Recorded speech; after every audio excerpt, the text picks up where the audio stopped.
কত কি লিখে ফেলি আমরা, গল্প, কবিতা, ডায়েরি, গদ্য, স্মৃতিচারণা, ভ্রমণ কাহিনী।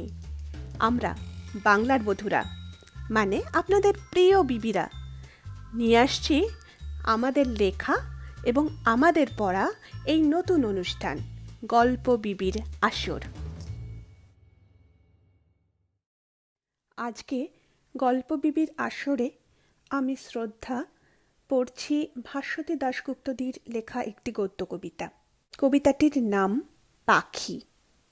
আজকে শুনুন পাখি। আমাদের তো সমস্ত কিছু ফেলে রেখে চলে আসতে হয়েছিল। বসতবাটি, দিঘির পাড়, ক্ষেতের মাটি, পদ্মার স্নেহ, কালো গাই, কাশের বন, পড়শির পাড়া। সঙ্গে শুধু আনতে পেরেছিলাম এক মন ভালোবাসা। আমাদের তো সমস্ত কিছু নতুন করে গড়ে নিতে হয়েছিল।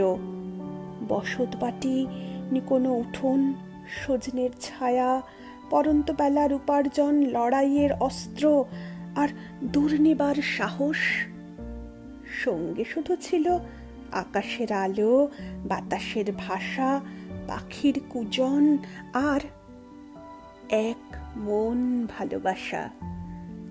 সে মাটি আমাদের আদর দিয়েছিল, এ মাটি আমাদের ছায়া দিল।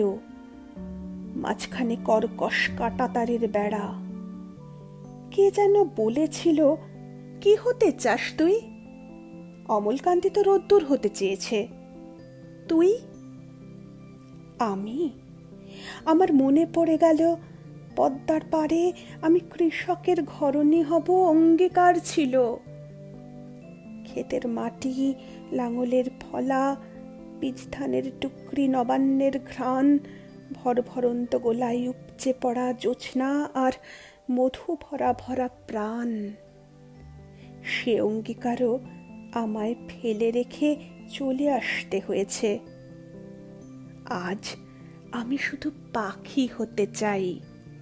ফিঙে, দোয়েল, বুলবুলি শ্যামা অথবা বউ কথা কও, বসন্ত বৌরি কিংবা নীলকণ্ঠ, অথবা সোনালি ডানা চিল।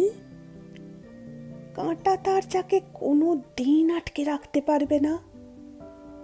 আকাশের নিচে বাতাসকে এ ফোঁড় ও ফোঁড় করে উড়ে যাবে, এপার বাংলা থেকে ওপার বাংলায়, ওপার থেকে এপারেও তো অপার ভালোবাসায়।